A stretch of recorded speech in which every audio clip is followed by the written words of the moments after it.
Assalamu alaikum. In the presence of such great minds from military, foreign service, and the academia, I hope I can talk some sense to you. While I was coming here, I was doing some research, and I came upon an interesting map, and I thought that I will show it to you so that you can have a better understanding as to what the problem is. And when we hear terms like excess of resistance, when we talk of greater Israel, what are we talking of? Till the time you don't see the map, you will not understand. You must understand that this area is a historic area. Three major religions of the world, Judaism, Christianity, and Islam, emerged from these places. The second most holiest shrines of the Shiite sect are in Syria. So these are the areas where even if we want, we cannot break away being Muslims, or we cannot not understand the people over there till the time we understand that from which lineage and from which history they are coming. I'll try to show you that what are the forces that are involved in Syria now, what are the forces that have brought in this change that has come in, and what are the future designs. Yesterday we had a strategy session at IPRI, and before I went there, I talked to a few of my friends in Syria from the previous regime, and at least two friends who are presently at important positions in the present regime. We need to understand that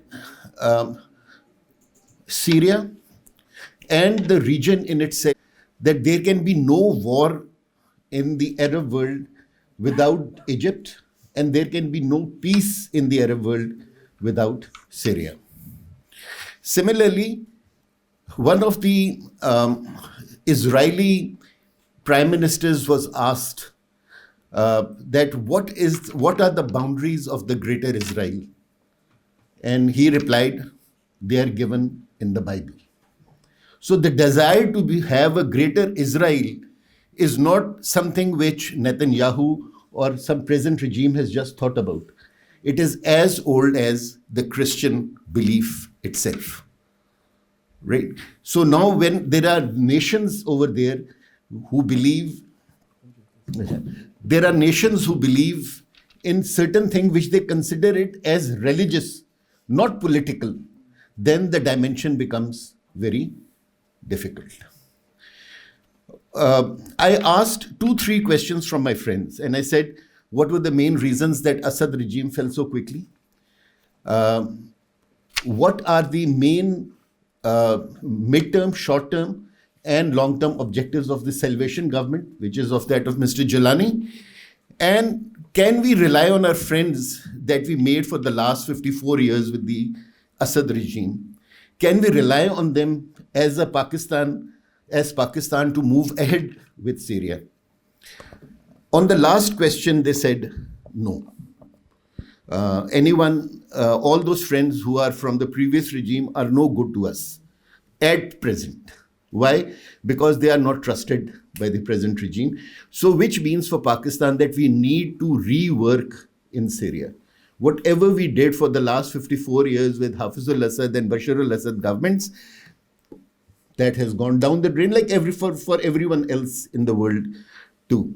Okay, let's look at this map. Even in the best of times, the Syrian government only had 69% of the Syrian territory, which is shown in white. The areas which are shown in yellow are the ones which are controlled by the Kurds and this is Kurdistan, an area which was made by the Western Alliance, meaning thereby the Americans, the French, the British, and Saudi Arabia and UAE.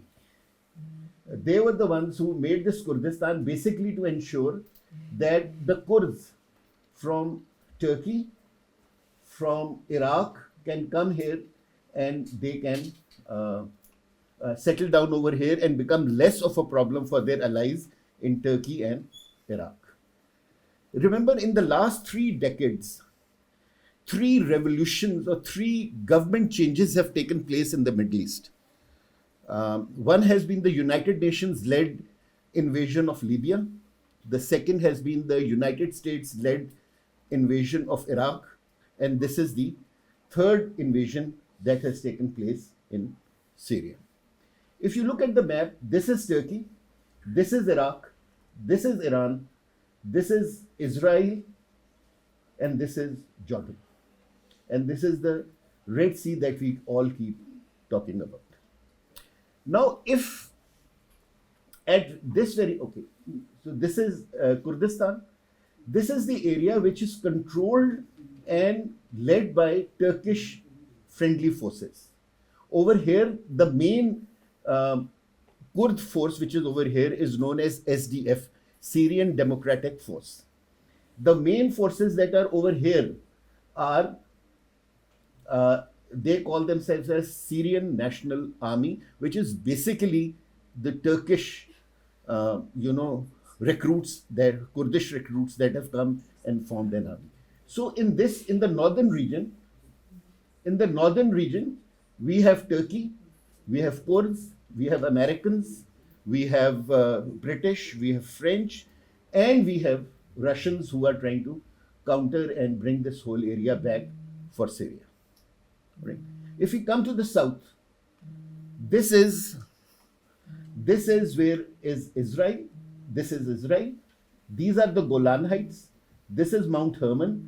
And in this pink, which you see, is the incursion which has taken place in the last 1 month by Israel when they have crossed Golan Heights and they have incurred, and our very honorable lady took the name of Quneitra.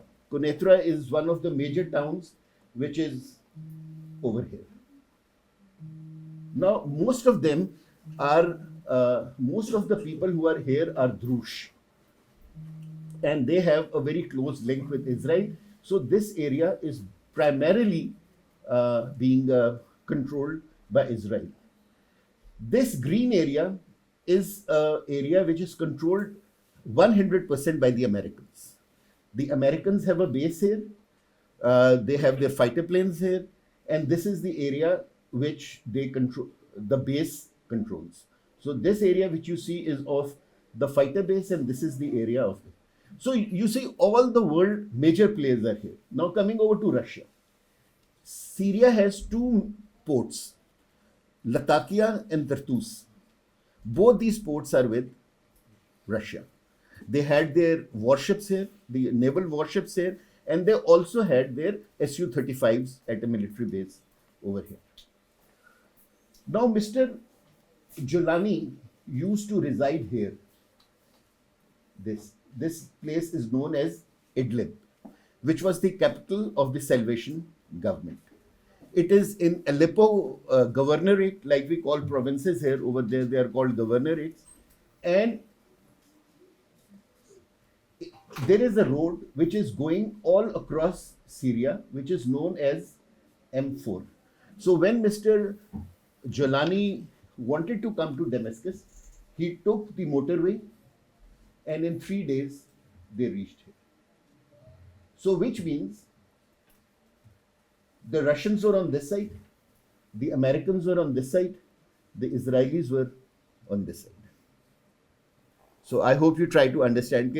When the movement was taking place, it was well planned.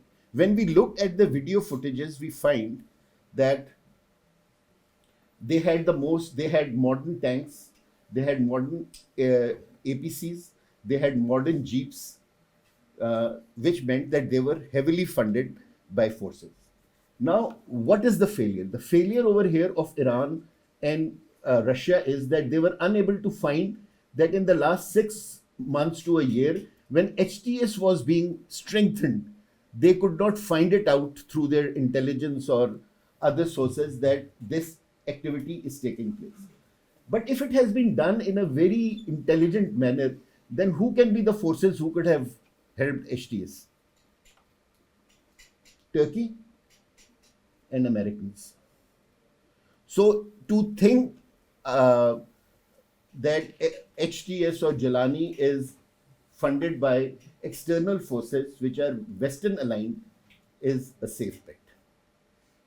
So, what is the main concern of Syria today? The main concern of the Syrians today is the balkanization of Syria. Syria historically has these borders. All those who have been in this region, are familiar with the terms Bilad sham, the greater Syria. And they're also like greater Israel in this region. Now, what is greater Syria? The greater Syria is the Syria of the times of Hazrat Amir Mawiyah. Now, what was that Syria? It was a province of the Muslim Empire, but it consists of the countries of today of Iraq, Israel, Lebanon, Syria, and Jordan. So it was such a big province, right? And now when we talk of Greater Israel, what are they talking of? They are talking of taking over half of Syria, half of Jordan, half of Saudi Arabia, and almost half of Egypt. So this is Greater Israel. So if America allows Israel to go ahead for its Greater Israel plan, then majority of his allies in the Middle East are going to get affected. Why was it so important, gentlemen, to down Syria? It was important to down Syria because if, like we are talking, like Honorable Vice Chief of the Navy told us that, there are rumors now about Israel, Iran conflict. Now that conflict, if that conflict is only on ICBMs or missiles or aircraft bombing, then that is no conflict. That is just damaging each other for a day or so and then going back to sleep. The conflict has to be important because the land battle must take place. So like I told you, Syria, Iraq, Iran, and this place. So if the aircraft have to move, they have to move in such a fashion that they have some place to land, refuel, and go and attack Iran over there where the land forces supported by Israel can go and take over. So these are one of the concerns. Just my last point, Pakistan has been a country which has been highly respected in Syria for decades. One of the speakers said, mentioned the 1967 and the 73 wars. You'll be very proud to know that the only kills Syria has against Israel are by the Pakistani pilots flying Syrian aircraft. We are one of the countries that has 4 kills against Syria, against none. So Israel was not able to down any of our aircraft, but we were able to down 4 of their aircraft, 3 in 67 and 1 in 73. So Pakistan is a very respected country in Syria. Our relationship with Syria can be divided into 2 parts. One from 1970 to the year 2000 and one from the year 2000 to the year 2016. These are 2 different eras. Till the year 2000 is the one with Hafizul Assad. And at that time, our relationship was probably at the peak. And we sent our most experienced and our most accomplished ambassadors to that region. It is still today one of the senior positions of our MUFA in the world. Okay. We were so close that when the Bhutto family was overthrown in Pakistan, they went to Syria and took asylum. In 1998, when Zardari was removed and they had to flee Pakistan, they went to Syria and took asylum. And Syrians take a lot of pride in this thing that we are the ones who hosted the Pakistanis. But when in 2000 his son Bashar al-Assad came, the relationship between Pakistan and Syria went down, and rightly so, because probably we thought that it was we should not become involved into a greater game which is going on in the area. But the fallout of that thing was that by 2016, the people over there in the important ministries in Syria did not even know where Pakistan is. Why? Because there was no relationship with Pakistan. So in 2016, the Pakistani government took over this mental again that we need to build up the relationship. The Air Force, joined hands, because we were the most respected organization over there in Syria. And since then, 2016, the Pakistan Air Force has been sending its ambassadors over there. Alhamdulillah, today we are again one of the top 4 or 5 most respected countries in Syria. And this is where we should not lose out. We don't need to be a part of the Western Alliance or the Eastern Alliance and get into the conflict in Syria. But we can join and help Syria as a Muslim country. They will remain a very important part of the OIC and the Arab League. They have been the only country who have always stood with us on Kashmir. Even in their worst of times, they were the ones who voted first for Kashmir for Pakistan. Right? So today, in my view, as a friend of Syria, it is time that we must stand with them and give soft gestures like education, like economy, like economic benefits. Like I told you, we are the only, like the Zaireen, like when we go for Umrah, it is no more a religious activity which is managed by the Saudis. It is a commercial activity managed by them for whole of the world. Similarly, ziyarat in Syria can become one of the binding forces between the two countries. So this is what I suggest, that if we have to move forward with Syria, if we have to remain relevant in the Middle East, we have to take into consideration the Syria, we have to become a part of it, but we have to become a part of it in a constructive way. Thank you very much.